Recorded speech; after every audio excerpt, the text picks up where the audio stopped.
Dieu dit à Abraham, toi, tu garderas mon alliance, et toi, et tes descendants après nabokitani na yo nsima na ngai selon leur génération. kolandisa ndenge bokokitana Mon alliance boyokani yango yangoyo que vous garderez entre moi et vous oyo bokobomba kati na ngai na bino et ta postérité après toi. pe na bana na yo nsima na yo. Tout mâle parmi vous sera circoncis. Mwana nyonso ya mobali kati na bino akokata mangenga. Vous vous circoncirez. Bokokata mangenga. Et ce sera un signe d'alliance entre moi et vous. Yango nde kozala elembo ya boyokani kati na ngai na bino. À l'âge de 8 jours, Soki mwana botami nsima na mikolo mwambe, tout mâle parmi vous sera circoncis mwana nyonso ya mobali ifakata mangenga. selon vos générations, Kolandisa ndenge bokokitana. qu'il soit né dans la maison Azala mwana ya botami na ndako, ou qu'il soit acquis à prix d'argent ezala de mwana tout fils oyo d'étranger, bosombi na mbongo, ezala mwana ya mopaya oyo avangi na mboka na yo, sans appartenir à ta oyo race. azali ya ekolo no te meso afangi na mboka na yo. On devra circoncire celui qui est né dans la maison Bakokata ngenga mwana ya botami na ndako et celui qui est acquis à prix d'argent. na oyo bosombi lo l'esclave.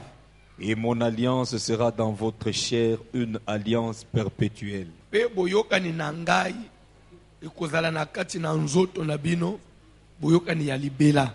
Un mâle incirconcis Mwana ya mobali o bakati ngenga te qui n'aura pas été circoncis dans sa chair oyo akozalaki na nzoto na ye bakati ngenga te sera exterminé du milieu de son peuple. akokufa, akozala na droit te ya kobika na kati na libota na bino. Il aura violé mon alliance. Po ete ye abebisi boyokani na ngai. Ozofanda na se.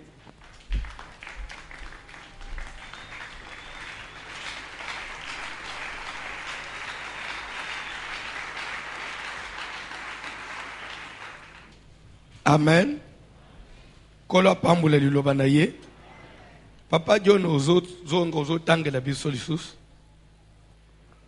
Bazotanga Luc chapitre 2 verset 21. Le 8e jour, Bandela le 8e jour mukolo na mwambe auquel l'enfant devait être circoncis, oye sengelaki mwana akata mangenga. étant arrivé, Zela papa, tutele mawana. Balobi mukolo nini? Pardon? Mukolo na mwambe 8e jour. Oye sengelaki mwana sala nini? Azala circoncis. Mwana nini? Pardon? Nazoto na mwana nini yangu ifale ba circoncis?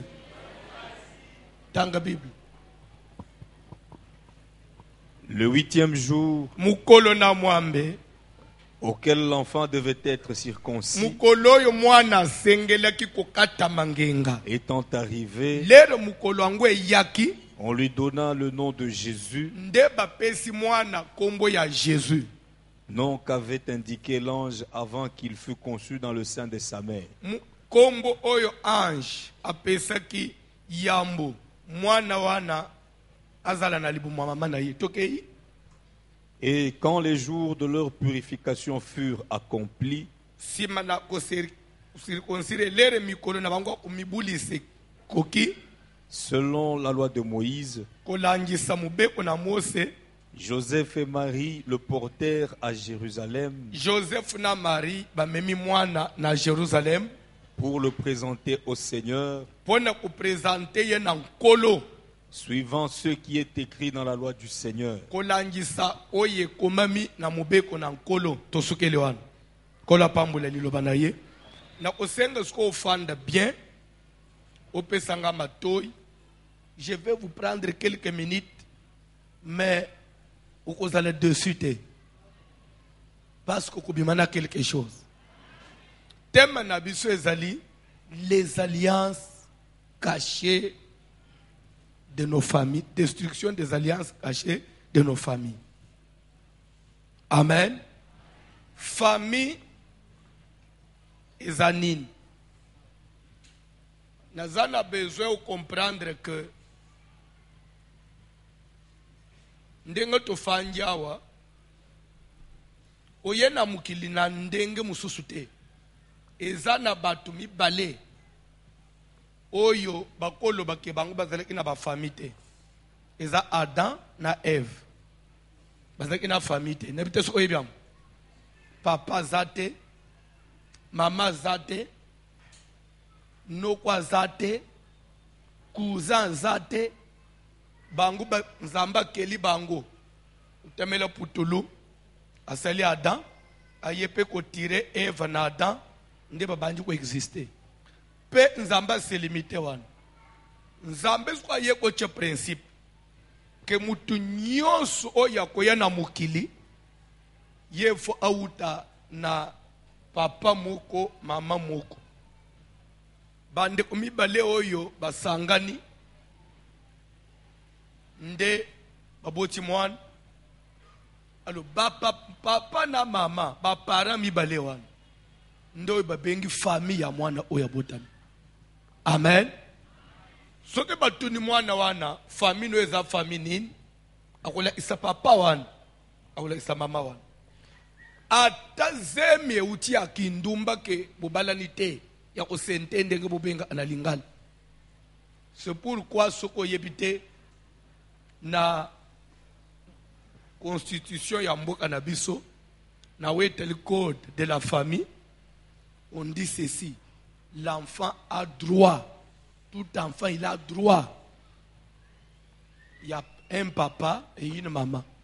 C'est-à-dire que même yo mwana mwasi mutu ankuro seyo ata bo swana kina ye ata asondola izemi mube kwa mboka il faut mwana wana ayiba papa na ye. Normalement soko bombeli ye na ndenge ya mibeko aporte plainte faut ba condamner yo parce que mwana nyonso faut ayiba papa na ye. Ne peut se comprendre parce que mwana auta na quelque part papa wana atazalaki yo aviolaki yo nde ozizemi nde famille na ye ata ya violer c'est le Dieu nde famille na ye. Ne peut se kozolanda papa mama bakutani baboti mwana wana pe aboti mwana wana pe aboti mwana. Ata kei combien de générations toute cette lignée là ezaka makila moko ezaka famille moko. Soko yebite eloko nzambe na lol akamataka a déposer na libumu ya mama lere mama zo bandazem. C'est l'esprit que Dieu envoie. C'est cette vie-là que Dieu communique.